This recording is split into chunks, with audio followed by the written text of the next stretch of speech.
जय हिंद दोस्तों। समुंदर की गहराइयों में दुश्मन छुपा होता है, ना कोई आवाज ना कोई चेहरा, सिर्फ एक साइलेंट किलर, एनिमी सबमरीन। पर जब भारत की नेवी सोनार एक्टिवेट करती है तो समुंदर की चीख सुनाई देती है। दोस्तों, आज हम बात करेंगे कि इंडियन नेवी कैसे ढूंढती है और खत्म करती है इन दुश्मनी सबमरीन्स को। एक रियल अंडर वाटर वार की कहानी। एनिमी सबमरीन सबसे डेंजरस होती है क्योंकि वो स्टेल्दी, इनविजिबल एंड डेडलीस्ट होती है। ये इसमें मिसाइल लॉन्चिंग सबमरीन्स और अटैक सबमरीन्स होती है। इनका काम है छुपकर इंडियन नेवी शिप्स, पोर्ट्स और कॉन्वॉयज पर वॉर करना। लेकिन भारत की नेवी हर गहराई में अपनी आंखें खुली रखती है। सबमरीन्स को पकड़ने का पहला हथियार होता है सोनार। सोनार्स में भी दो टाइप्स है, एक होता है एक्टिव सोनार और एक होता है पैसिव सोनार। एक्टिव सोनार सिग्नल भेजता है और इको से लोकेशन फाइंड करता है। वही पैसिव सोनार सिर्फ एनिमी के नॉइस को सुनती है, बिल्कुल जासूस जैसे। आईएनएस शिवालिक जैसे शिप्स और स्कॉर्पियन सबमरीन्स पैसिव सोनार लगाकर वाटर के वाइब्रेशंस को एनालाइज करते हैं। जब सबमरीन अपनी प्रोपेलर घुमाता है, समुंदर की लहरें उसकी कहानी सुना देती है। स्काई से अटैक करने के लिए इंडियन नेवी के पास कैमाओ 31 और MH-60 रोमियो हेलीकॉप्टर्स है। इनमें होती है डुनकिन सोनार, सोनोबायोज और टॉर्पीडोज। ये हेलीकॉप्टर मिड एयर सोनार ड्रॉप करते हैं, सिग्नल रिसीव करते हैं और एग्जैक्ट पोजीशन डिटेक्ट करके टॉर्पीडो फायर कर देते हैं। सोचो, एक हेलीकॉप्टर समुद्र के 300 फीट नीचे सोनार से सबमरीन ढूंढ रहा है। इतना ही नहीं, उस सबमरीन को डिस्ट्रॉय भी कर रहा है। अब अगला होता है सोनोबॉय। सोनोबॉय छोटे फ्लोटिंग सोनार्स होते हैं जो हेलीकॉप्टर या एयरक्राफ्ट से सी में फेंके जाते हैं। इसमें से भी एक्टिव और पैसिव सोनार सिग्नल्स निकलते हैं और ये रियल टाइम ट्रांसमिशन देता है एयरक्राफ्ट को, क्योंकि सबमरीन से अटैक होने का सबसे ज़्यादा खतरा एयरक्राफ्ट को ही होता है।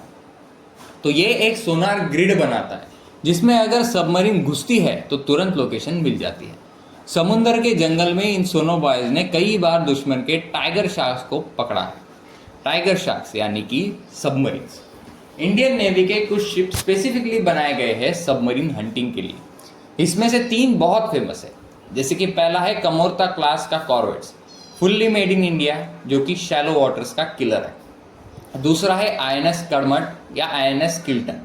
ये स्टेल्थी कॉर्वेटेज है जो कि टॉर्पीडोज और रॉकेट लॉन्चर्स से लेस है। और तीसरा है हमारा हवाई जासूस, वो है P-8I एयरक्राफ्ट सपोर्टर। ये प्लेन्स इन शिप्स को टॉप डाउन इंटेल देते हैं और एकदम बेहतरीन जासूसी करते हैं। ये छोटी शिप्स छुप कर वार करती है जैसे समुंदर के कमांडोज। US से लिया गया P-8I स्वीडन एयरक्राफ्ट भारत का अंडर वाटर तो स्नाइपर है, क्योंकि इसमें 360 degree radar, magnetic anomaly detector, torpedoes और हार्पन मिसाइल ये सब लगी हुई है। ये प्लेन 9 आवर्स तक सी के ऊपर पेट्रोल करता है और एक छोटी सी वाइब्रेशन से भी सबमरीन डिटेक्ट कर लेता है। आसमान से जब भारत का P-8I आता है तो समुंदर का हर दुश्मन कांप उठता है। भारत की नेवी एक ही टाइम पे डिस्ट्रॉयर, सब, चॉपर और एयरक्राफ्ट को रियल टाइम डाटा शेयर करने देती है। Network, sonar data, AI based threat prediction, central command coordination. मतलब अगर एक सोनोबाई सिग्नल भेजे तो INS कोलकाता भी रेडी हो जाता है फायर करने के लिए। सबमरीन पकड़ी गई, अब उसका अंतिम संस्कार कैसे होगा? तो इसमें भी 3 चीज़ें हैं। पहली होती है लाइट वेट टॉर्पीडोज, जो कि शिप या हेलीकॉप्टर से लॉन्च होती है। दूसरी होती है रॉकेट असिस्टेड डेप्थ चार्जेस, जो कि डायरेक्टली डेप्थ वाली लोकेशंस पे हिट करते हैं, क्योंकि टॉर्पीडो शायद उतनी डेप्थ पे ना जाए जहाँ पे रॉकेट जाए। और तीसरा होता है DRDO द्वारा बनाया गया स्मार्ट मिसाइल, जो कि इंडिया का फ्यूचरिस्टिक वेपन है। अब हमने इसके, ऐसा नहीं कि सिर्फ हम बातें कर रहे हैं, इसके प्रैक्टिकल्स भी इंडिया ने किए हैं अलग अलग एक्सरसाइजेस में। जैसे कि एक्सरसाइज मालाबार, जो कि US एंड जापान नेवीज के साथ हुआ था। ट्रॉपिक्स 223, जिसमें P-8I ने चाइनीज सबमरीन को मॉक के थ्रू लॉक कर दिया था। और इंडियन एशियन के पेट्रोल, इसमें भी इनकी ट्रेनिंग हुई है। दोस्तों, सबमरीन छुप कर वार करती है, भारत की नेवी उसे ढूंढ निकालती है जहां छुपने की जगह भी नहीं होती। इंडियन नेवी की एंटी सबमरीन वॉरफेयर कैपेबिलिटी एक इनविजिबल शील्ड है जो हर दुश्मन सबमरीन को समुंदर में शांत कर देता है। यह है भारत का डीप सी डिफेंस। जब हम कहते हैं हर नज़र पे छुपी भारत की तलवार है, तो इसका एक नाम होता है ASW warriors of Indian navy.